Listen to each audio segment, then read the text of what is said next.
امروز در این ویدیو میخوام به بررسی علل و عوامل کبد چرب بپردازیم و راهکارهایی برای درمان اون. اگر شما هم به دنبال راهی برای بهبود سلامت کبدتون هستین و کاهش وزنتون، حتما این ویدیو رو از دست ندین، چون یک نکته بسیار طلایی و ویژه‌ای داره که در پایان ویدیو خدمتتون عرض میکنم. پس تا آخر ویدیو همراه من باشید. کبد یکی از بزرگترین و مهمترین اندامهای درونی انسان شناخته شده که در قسمت بالایی سمت راست شکم قرار داره. وظیفه اصلی کبد کمک میکنه به تصفیه خون، کمک میکنه به متابولیسم مواد غذایی و به ذخیره سازی انرژی به صورت کلاژن کمک میکنه و به تولید صفرا برای هضم چربی ها کمک کرده و به تنظیم سطح قند خون بدن بسیار مؤثر و کمک بالایی داره. اگر آسیبی به کبد وارد بشه که ناشی از عوامل مختلفی باشه، به تدریج میتونه منجر به بیماری‌های جدی در ما بشه به نام سیروس یا نارسایی‌های کبدی. برخی از نشانه‌هایی در بدن وجود داره که به صورت مخفی میتونه روی کبد تأثیر بذاره و آسیب جدی بهش وارد بکنه. ابتدا خستگی‌های مزمن. احساس خستگی و ضعف میتونه نشانه از نارسایی‌های کبدی باشه. چطور؟ یک کبد سالم همیشه انرژی بدن رو تنظیم میکنه. اگر ما در طول روز مشاهده کردیم که سطح انرژی ما کاهش پیدا کرده و یا بیحال و خسته هستیم، مطمئن باشید که کبد شما دچار مشکل شده. عامل بعدی تغییر رنگ پوست و زردی چشم هاست.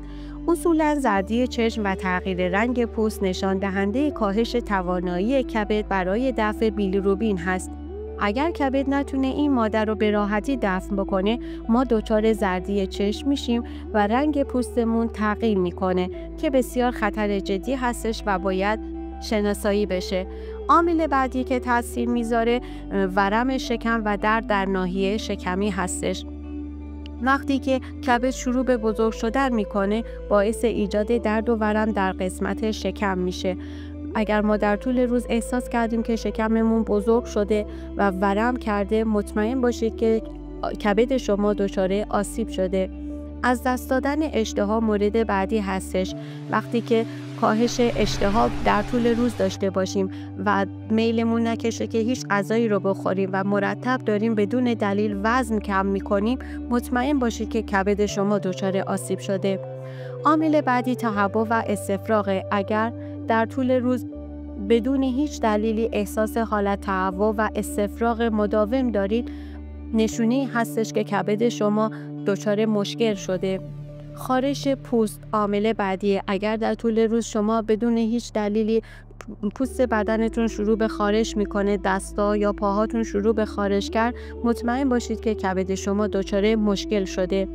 کبودی و خونریزی. آیا شما میدونستین که کبد مسئول تولید پروتئین هایی هستش که به انعقاد خون کمک میکنه؟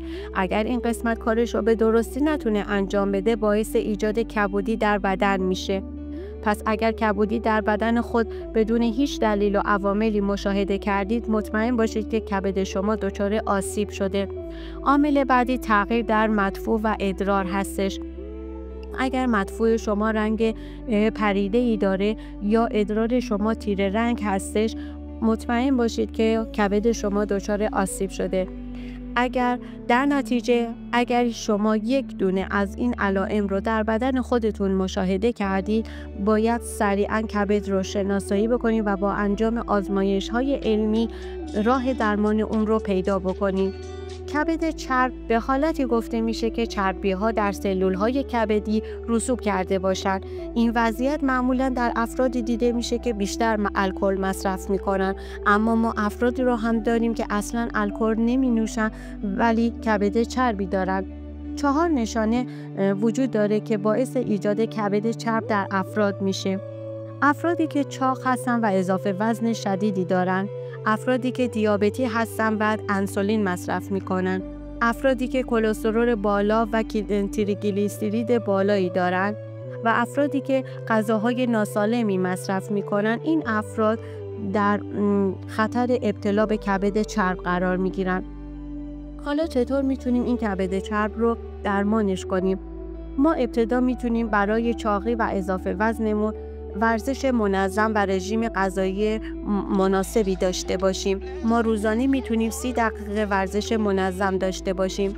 به جای استفاده از غذاهای ناسالم باید غذاهای پرفیبردار، غذاهای میوه‌جات، سبزیجات و غلات استفاده کنیم که به سلامت کبد بسیار کمک میکنه. ما میتونیم از انواع دمنوش‌های سنتی و خانگی برای پاکسازی کبد استفاده بکنیم. از گیاهان دارویی استفاده کنیم. ما میتونیم عرقیجات خار مریم استفاده کنیم یا دمنوش خار مریم. ما میتونیم از دمنوش زردچوبه استفاده کنیم برای پاکسازی کبد. میتونیم چای سبز بنوشیم. همه این نوع دمنوش‌های خانگی بسیار کمک میکنن برای پاکسازی کبد. عامل بعدی میتونیم سرکه سیب مصرف کنیم. سرکه سیب بسیار مؤثر هستش. ما میتونیم قبل از وعده‌های غذاییمون سرکه سیب بخوریم. هم به هضم غذامون کمک میکنه و هم باعث کاهش چربی‌های کبدی میشه. در طول روز سیر مصرف کنید. سیر بسیار ماده مهمی برای پاکسازی کبد شناخته شده. حالا شما دوست عزیز، اگر با رعایت کردن این موارد و نکات میتونی کبد خودت را از خطر مرگ نجات بدی و یک کبد سالم و مفید داشته باشی و هر سوال و نظری که داری میتونی در بخش کامنت با من به اشتراک بذاری. اما راز طلایی این ویدیو در دمنوشی هستش که هم به پاکسازی کبد بسیار کمک میکنه و هم به کاهش وزن سریع کمک کرده. ترکیبات این دمنوش: یک قاشق غذاخوری شما سرکه سیب رو به همراه یک قاشق عسل و نیم لیتر آب گرم با هم مخلوط کنید و در پایان بهش یک قاشق چایخوری دارچین و نصف لیموی تازه رو آبگیری کنید و به این ترکیب اضافه کنید. تمام ترکیبات رو با هم مخلوط کنید و معجون به دست اومده رو صبح‌ها ناشتا به مدت 2 هفته استفاده کنید. هم کبدتون پاکسازی میشه و دیگه کبد چرب ندارین و همین که به کمک کرده به کاهش چربی‌های شکمتون و سریع وزن کم می‌کنید. مرسی که تا پایان ویدیو همراه من بودید.